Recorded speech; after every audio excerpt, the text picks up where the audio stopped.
गंज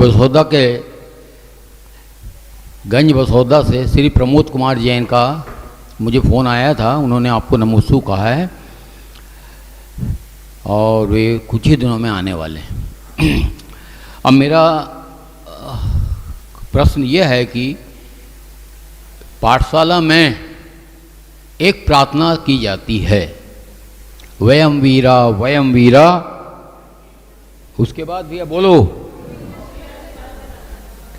इसका मीनिंग क्या होता है महाराज जी? क्योंकि हम पाठशाला के सभी बच्चे बहुत अच्छा से पढ़ते हैं और पढ़ने के बाद स्टार्टिंग से ही प्रार्थना का मीनिंग ही नहीं समझ पाएंगे तो वो आगे क्या होगा? बहुत सुंदर प्रश्न की। सुनो, कुछ विषय ऐसा है समय से अपने को समझ में आते हैं, शिक्षक लोग पढ़ाते हैं, श्रम कर रहे हैं, आप लोग पढ़ रहे हैं, आपका भी श्रम काबिल तारीफ है, मगर थोड़ा इंतजार भी करना होता है अपने लिए। 3 प्रकार की पद्धति होती है स्वाध्याय करने की या पाठ करने की। अनुपूर्वी क्रम, पश्चात अनुपूर्वी क्रम और यथ तत्रानुपूर्वी क्रम। जो पुस्तक के प्रारंभ से क्रम से पढ़ाते हैं, एक एक पाठ को सुन रहे संजू भैया, वो अनुपूर्वी क्रम है। कभी कभी उल्टे क्रम से भी पढ़ा जाता है, पश्चात अनुपूर्वी क्रम होता है। कभी कभी इधर का कभी उधर का ऐसा पढ़ते हैं तो यह तत्रानुपूर्वी क्रम है।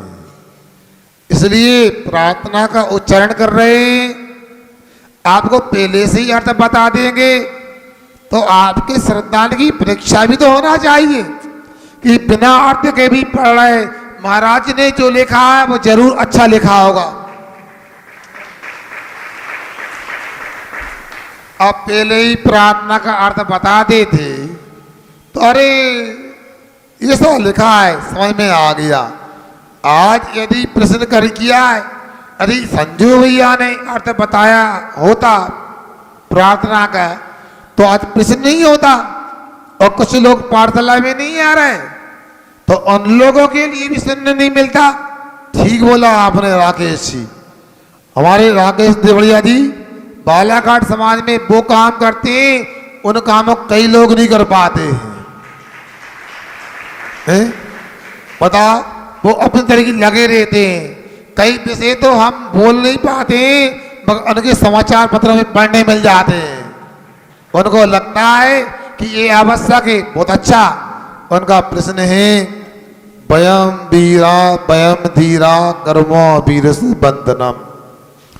जब हम संस्कृत का अभ्यास कर रहे थे तो सबसे पहले गद्य में कोई ग्रंथ लिखा हमने तो पाठशाला की प्रार्थना से ही प्रारंभ किया।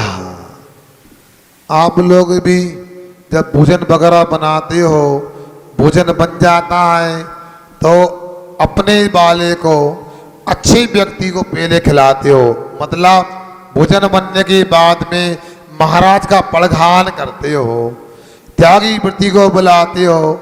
ये भी हमने देखा है शादी विवाह में भी जब रसोई बन जाती है तो एक थाली लगाई जाती है। क्यों राजू भैया, कहा के लाने थाली कहाँ भेजते हो? हैं बोलो ना। मंदिर में भेजी जाती है भगवान के समक्ष। उसी प्रकार से हमको पाठशाला अच्छी लगती है तो हमने सबसे पहले पाठशाला की प्रार्थना की रचना की। तो उसमें जो बहाव हुए तो उसमें हमने ये अनुष्टुप छंद रखा, वयम धीरा कर्मो वीरस बंधनम। वयम धीरा कर्मो वीरस बंधनम। यहाँ से प्रार्थना को प्रारंभ किया है। वयम ये आत्मनि पद का ये बहुवचन है। अब इसमें क्या कहा है? हम सब। वयम वीर हैं, हम सब वीर हैं। वयम धीरा, हम सब धीरे हैं। क्यों? कर्म वीरस्य वंदनम कुर्मा, हम सब महावीर भगवान की वंदना करते हैं और महावीर भगवान की तरह आप अहिंसा का पालन करते हैं, इसलिए वीर हैं। वीर महावीर भगवान की तरह आचरण करने वालों की बस की बात है। कायर लोग अहिंसा का पालन नहीं कर पाते।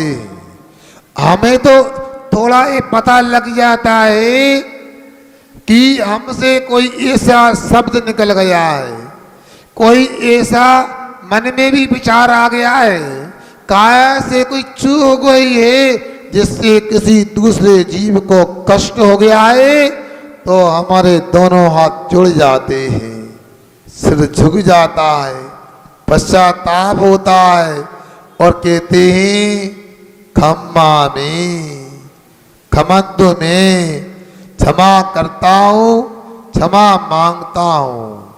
क्यों?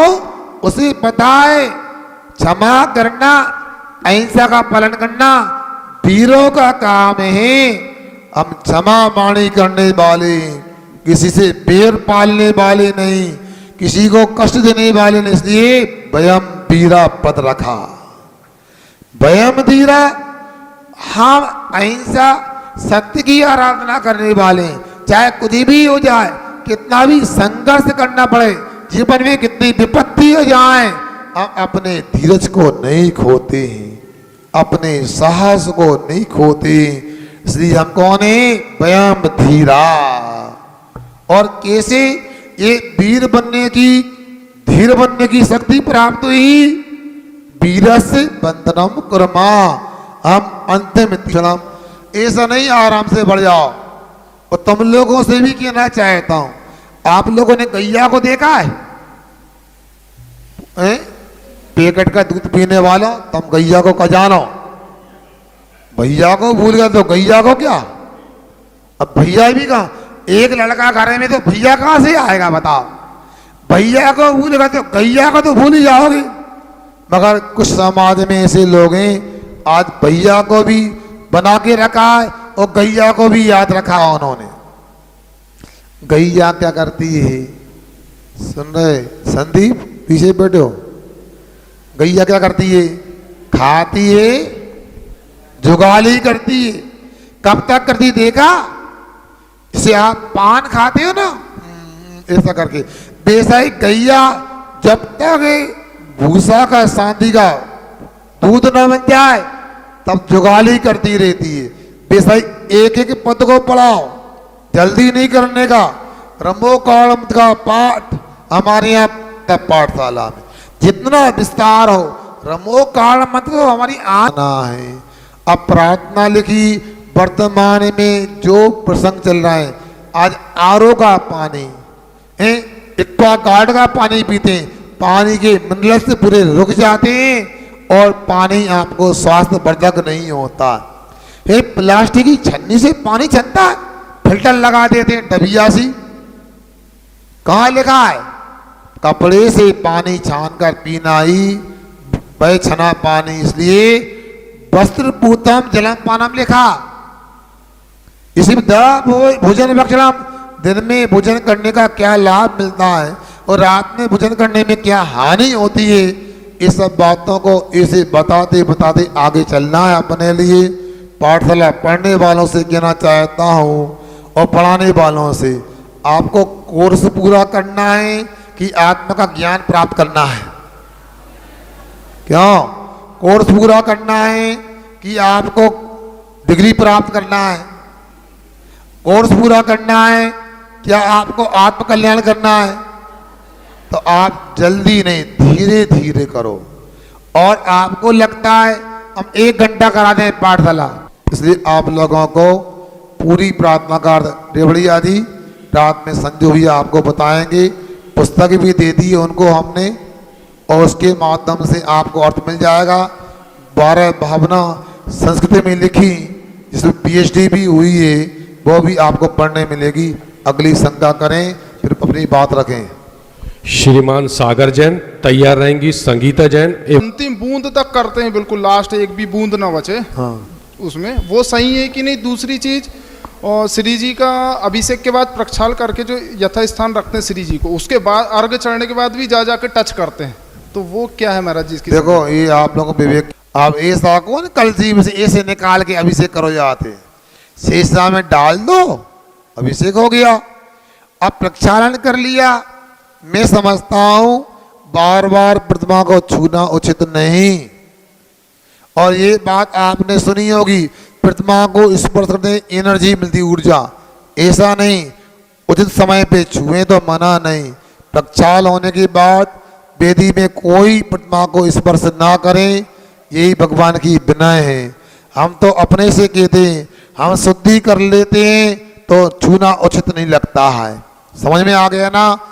वेदी पर भगवान छोटे भी विराजमान है, अपने अति भक्ति से कहीं वो गिर जाएंगे तो असाधना का दोष लगेगा। कभी गलती नहीं करें आप लोग, विवेक के साथ काम करें। आगे